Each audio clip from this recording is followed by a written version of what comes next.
رحمة سيقت إلينا من سماوات علا وبها نحن ارتقينا وصعدنا للعلا رحمة سيقت إلينا من سماوات علا وبها نحن ارتقينا. قصہ ابراہیم علیہ السلام دروس و عبر، اس موضوع پر پچھلے 2 درس ہو چکے ہیں۔ ہم نے ابراہیم علیہ السلام بحیثیت داعی اور ابراہیم علیہ السلام بحیثیت والد آپ کی زندگی سے دروس اخذ کرنے کی کوشش کی، اور آج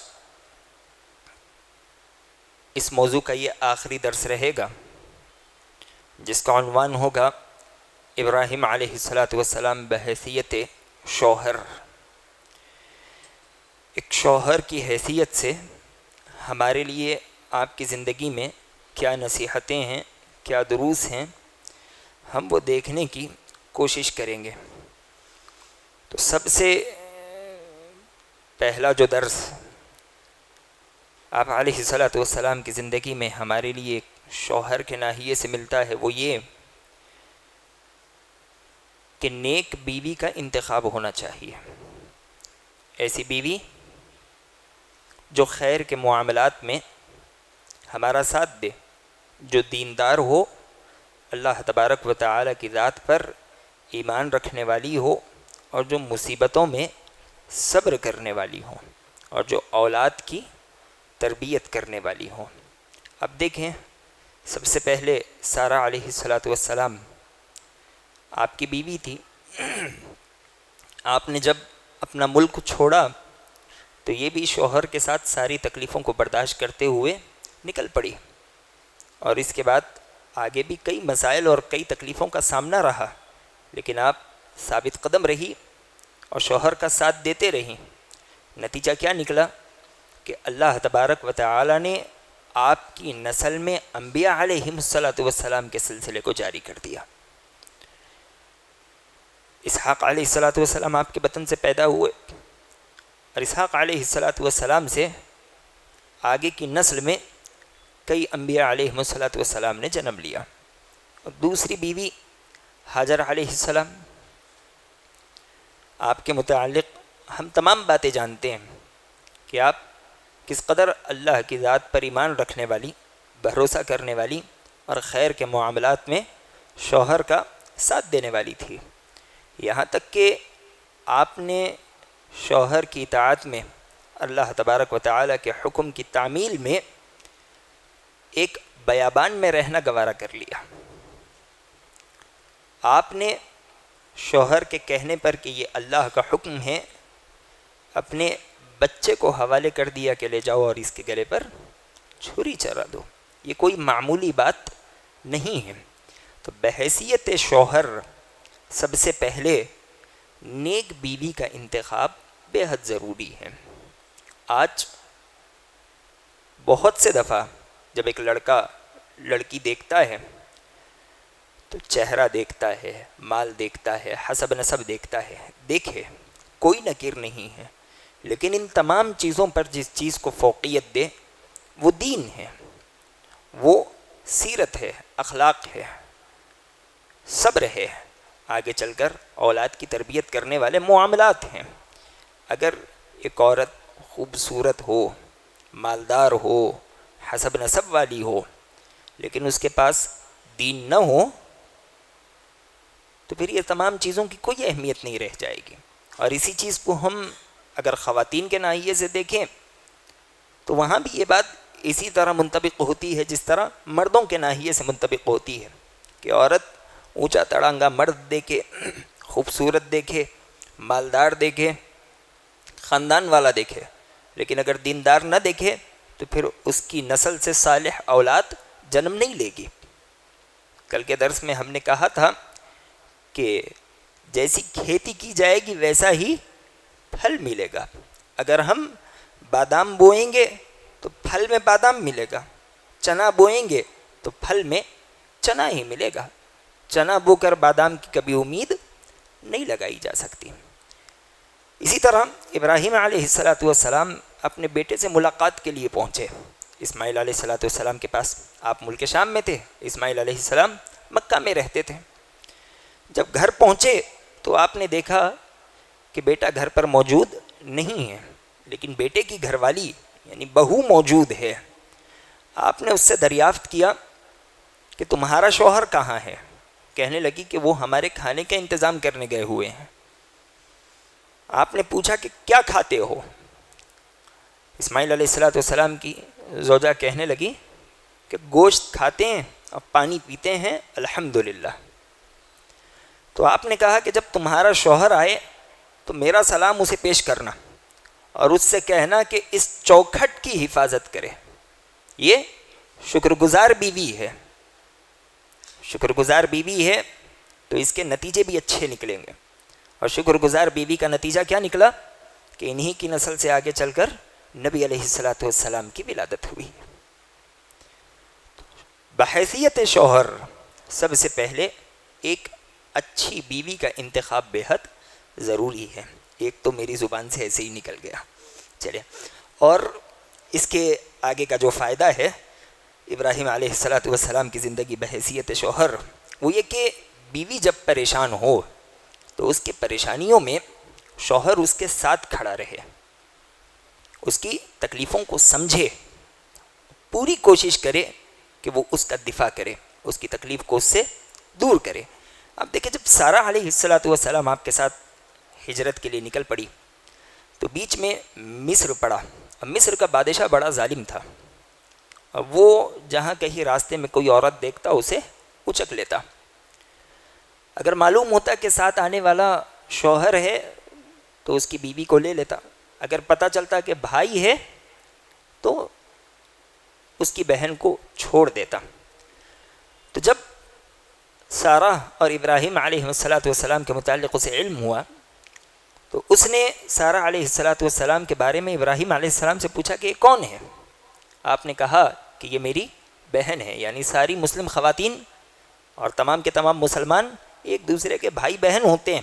تو اس ناحیے سے آپ نے تبریہ اختیار کیا. یہ ایک کوشش آپ کی تھی.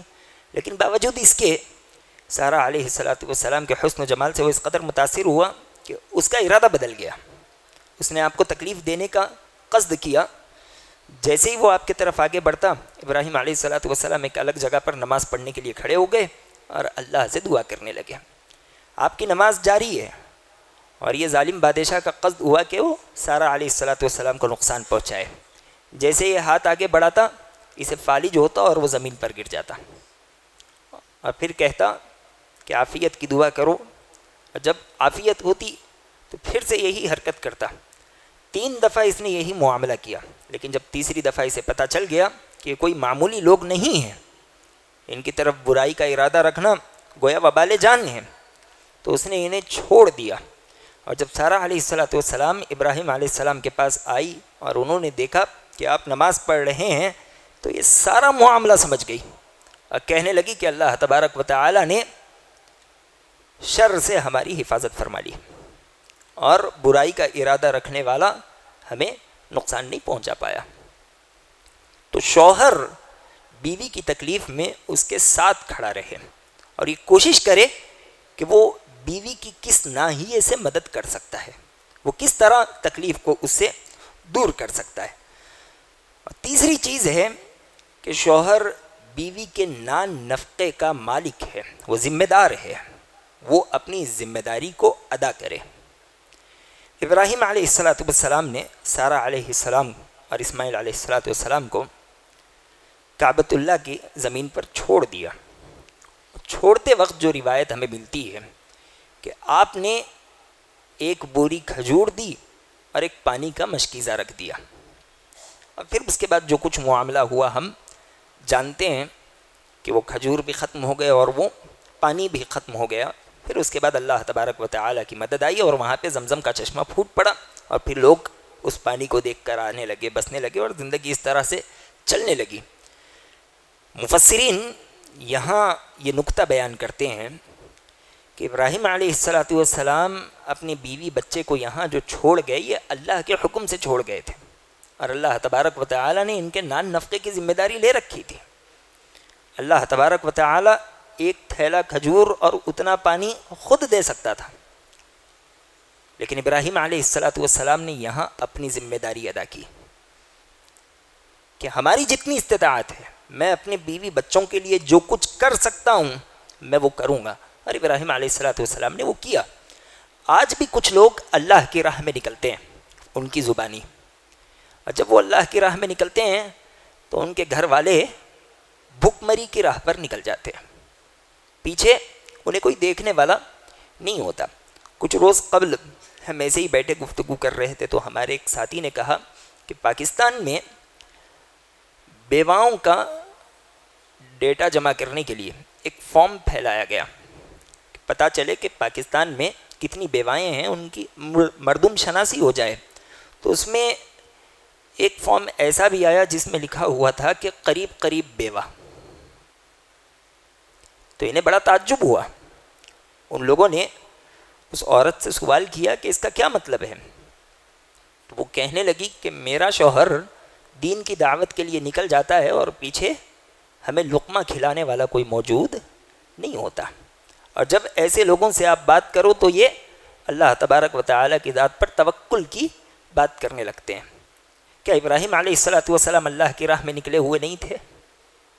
کیا انہوں نے حاجر علیہ السلام اور اپنے بیٹے اسماعیل علیہ السلام کو اللہ کے حکم سے کعبۃ اللہ کی زمین پر نہیں چھوڑا؟ کیا اللہ تبارک و تعالیٰ ایک بوری کھجور کا انتظام نہیں کر سکتا تھا؟ سب چیزیں تھیں، لیکن اس کے باوجود انہوں نے اپنی ذمہ داری ادا کی۔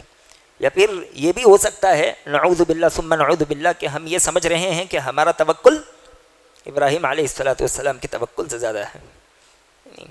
آدمی اپنی ذمہ داری عطا کرے۔ نبی علیہ السلام نے کہا لو انتم توکلون علی اللہ حق توکل لرزقکم کما یرزق الطیور تغدو خماسا وتروح بطانہ۔ اگر تم اللہ کی ذات پر ویسے ہی بھروسہ کرو جیسے پرندے بھروسہ کرتے ہیں تو وہ تمہیں ویسے ہی رزق دے گا جیسے پرندوں کو دیا کرتا ہے۔ پرندوں کا معاملہ نبی علیہ السلام نے بتایا کہ تغدو خماسا وتروح بطانہ، جب گھونسلوں سے نکلتے ہیں تو خالی پیٹ نکلتے ہیں، اور جب گھونسلوں میں واپس آتے ہیں تو ان کے پکوٹوں میں دانہ ہوتا ہے، ان کے پیٹ بھرے ہوتے ہیں۔ اس حدیث پر غور کریں، نبی علیہ السلام نے کہا کہ اللہ تمہیں ویسے ہی رزق دے گا جیسے پرندوں کو رزق دیتا ہے۔ پرندے اپنے گھونسلے میں بیٹھ کر رزق کے آنے کا انتظار نہیں کرتے، وہ رزق تلاش کرنے کے لیے باہر نکلتے ہیں۔ اس سے پتہ چلا کہ اسباب اختیار کرنا یہ توکل کے منافی نہیں ہے۔ آدمی اسباب اختیار کرے اور اسباب اختیار کرنے کے ساتھ ساتھ اللہ تبارک و تعالیٰ کی ذات پر بھروسہ کرے۔ اس سے پہلے بھی ہم نے نوح علیہ السلام کی زندگی کی جب مثالیں لیں اور آپ کی زندگی سے دروس و عبرت ذکر کیا تو ہم نے ذکر کیا کہ نوح علیہ السلام نے کشتی بنائی۔ اللہ تبارک و تعالیٰ چاہتا تو بغیر کشتی کے مومنوں کی حفاظت کرتا، لیکن اللہ نے کشتی بنانے کا حکم دیا کہ اسباب اختیار کرو۔ اسباب اختیار کرنا یہ توکل کے خلاف نہیں ہے، ہاں لیکن سبب ہی پر کامل اعتماد مت کرو، سبب بناؤ، بھروسہ اللہ پر رکھو، اللہ تبارک و تعالیٰ اس سبب کو مضبوط کر دے گا جس کی وجہ سے تمہاری زندگی بسر ہوگی اور تم پریشانیوں سے آگے بڑھنے لگو گے۔ نبی علیہ السلام نے کہا کفا بالمرء اثما ان یضیع من یقوت، آدمی کے برا اور گنہگار ہونے کے لیے یہی کافی ہے کہ جس کا نان نفقہ اس کے ذمے ہے وہ انہیں چھوڑ دے، انہیں ایسے ہی نظر انداز کر دے، بھوک مری کے حوالے کر دے۔ یہ ایک آدمی کے برے ہونے کی سب سے بڑی دلیل ہے۔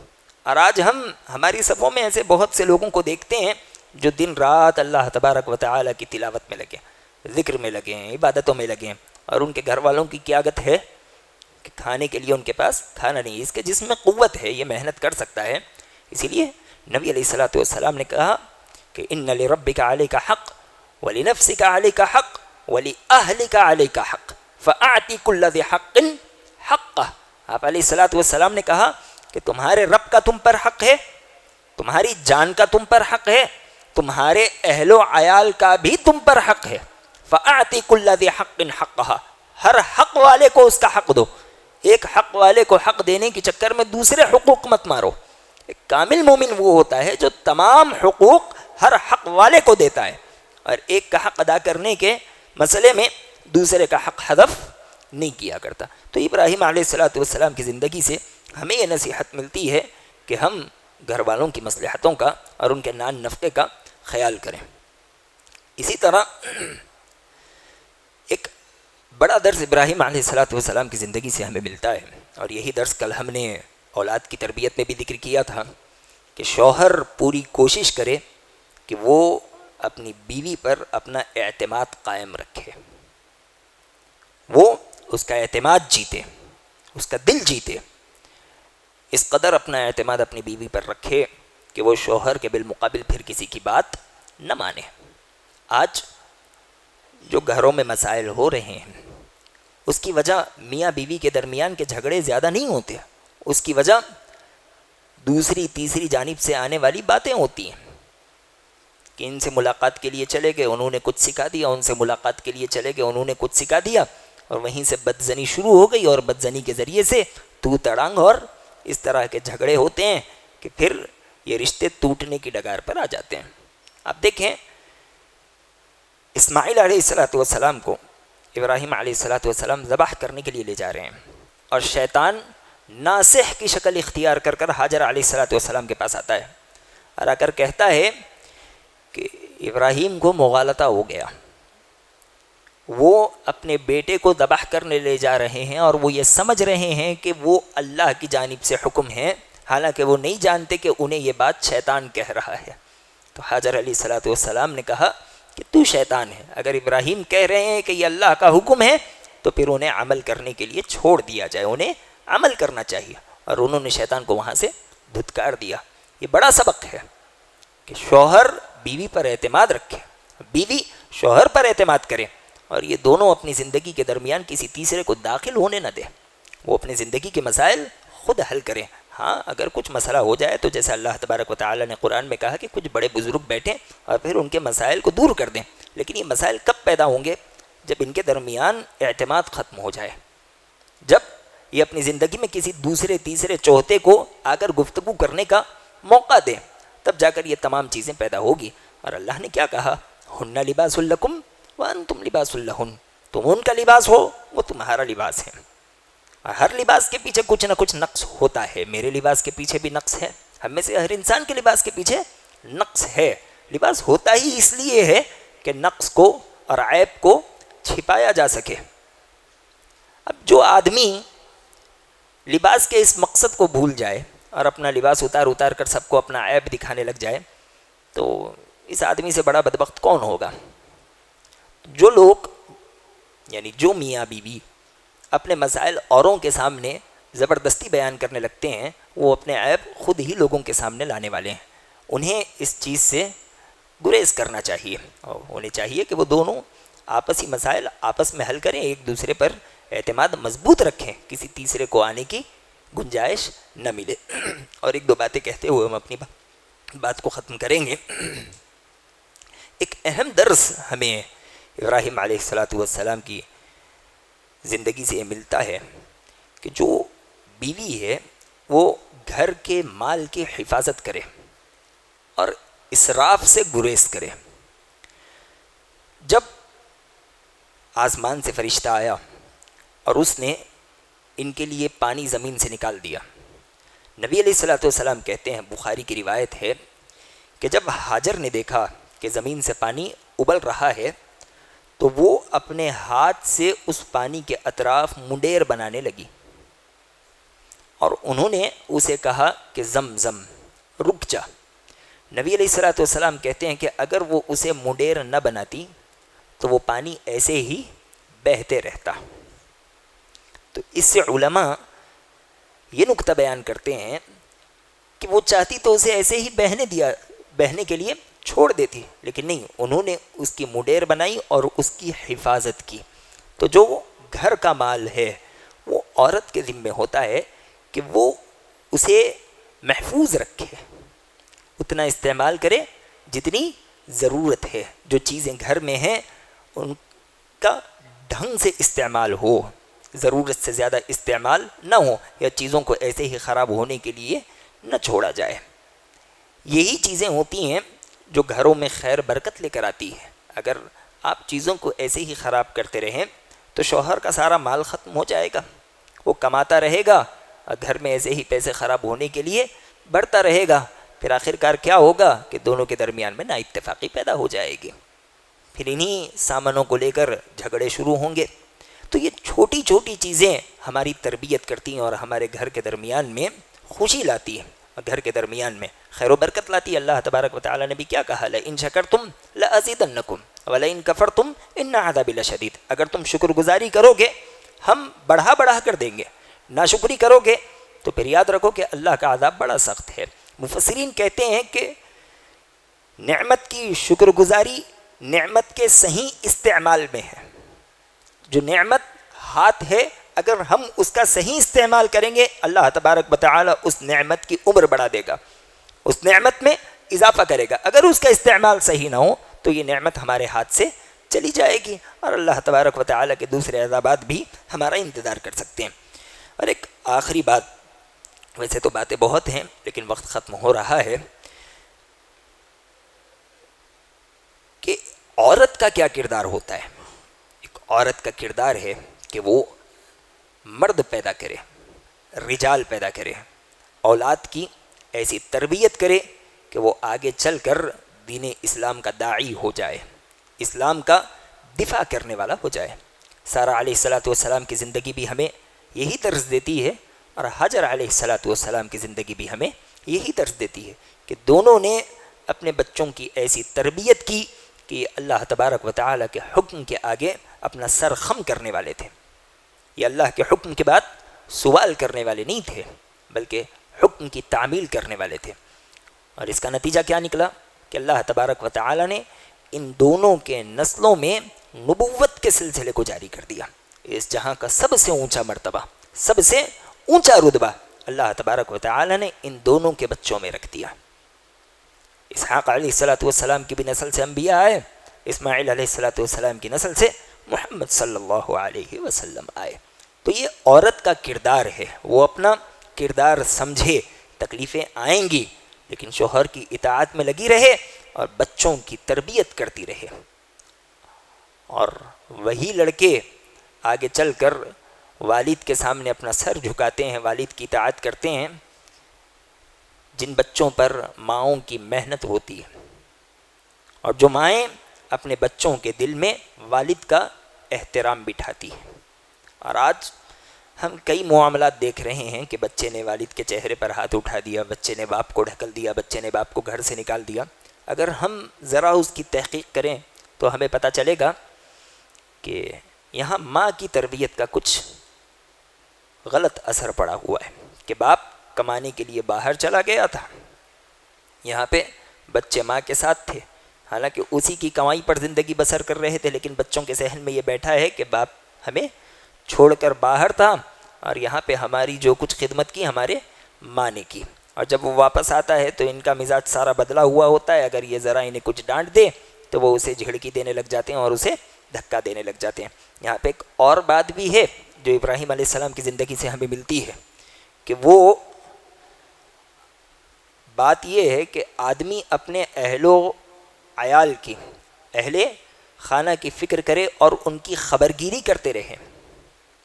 اسماعیل علیہ السلام کو آپ نے کعبۃ اللہ کی طرف چھوڑ دیا، وہاں پہ آپ کی بیوی ہاجر بھی تھی، اور آپ اپنی پہلی بیوی سارہ اور اسحاق علیہ السلام کے ساتھ ملک شام میں رہنے لگے۔ بخاری وغیرہ کی روایتوں سے ہمیں 3 دفعہ کی دلیل ملتی ہے کہ آپ ملک شام سے کعبۃ اللہ کا سفر کر کے آئے اور آپ نے اپنے اہل و عیال کی خبرگیری کی اور ان کے حالات کو دریافت کیا۔ لیکن امام ابن حجر رحمہ اللہ علیہ فتح الباری میں لکھتے ہیں کہ ابراہیم علیہ السلام ہر مہینہ براق پر بیٹھ کر کعبۃ اللہ کی طرف آتے اور حاجر و اسماعیل کی خبر لیتے کہ وہ کیا کھا رہے ہیں اور ان کے معاملات کیا ہیں اور ان کی تربیت کیسی ہو رہی ہے، اور پھر دوپہر کے وقت واپس براق پر بیٹھ کر ملک شام جاتے۔ اور امام ابن حجر رحمہ اللہ علیہ نے اس حدیث کی سند کو صحیح کہا ہے۔ تو اس سے پتہ چلا کہ ایک شوہر ایک باپ اپنے اہل و عیال کی، اہل خانہ کی خبر لیتا رہے کہ ان کے معاملات کیا ہیں، یہ کیا کر رہے ہیں، یہ کہاں آ رہے ہیں، یہ کہاں جا رہے ہیں، یہ آپس میں کیا گفتگو کرتے ہیں، یہ کیا پڑھ رہے ہیں، یہ کیا دیکھ رہے ہیں۔ اگر ایسا ہوگا تو آگے چل کر یہ اولاد ہماری مطیع و فرما بردار رہے گی۔ اگر ایسا نہ ہو، انہیں ایسے ہی چھوڑ دیا جائے تو یہ جنگلی درختوں کی طرح جہاں سے چاہے وہاں سے بڑھنے لگ جائے گی، پھر آگے چل کر اس کی ٹہنیاں ہمیں ہی تکلیف دے گی۔ الغرض یہ ابراہیم علیہ السلام کی زندگی تھی جس میں ہمارے لیے کئی ناحیوں سے بے شمار دروس اللہ تبارک و تعالی نے رکھ دیے۔ دعا ہے کہ الہ العالمین تو ہمیں ابراہیم علیہ السلام کی زندگی سے عبرت حاصل کرنے اور آپ کی زندگی سے ملنے والے دروس پر عمل کرنے کی توفیق عنایت فرما، آمین۔ وآخر دعوانا الحمد للہ رب العالمین، والسلام علیکم ورحمۃ اللہ وبرکاتہ۔ مسجد عباد الرحمن کے پلیٹ فارم سے ہونے والی دعوت و تبلیغ کے مشن کو آگے بڑھانے میں ہمارا بھرپور ساتھ دیں۔ علم و عمل سے ناطہ جوڑنے کے لیے اہل علم سے جڑیں۔ مسجد عباد الرحمن کے یوٹیوب چینل کو سبسکرائب کریں اور آگے شیئر کرنا ہرگز نہ بھولیں۔ فجزاکم اللہ خیر۔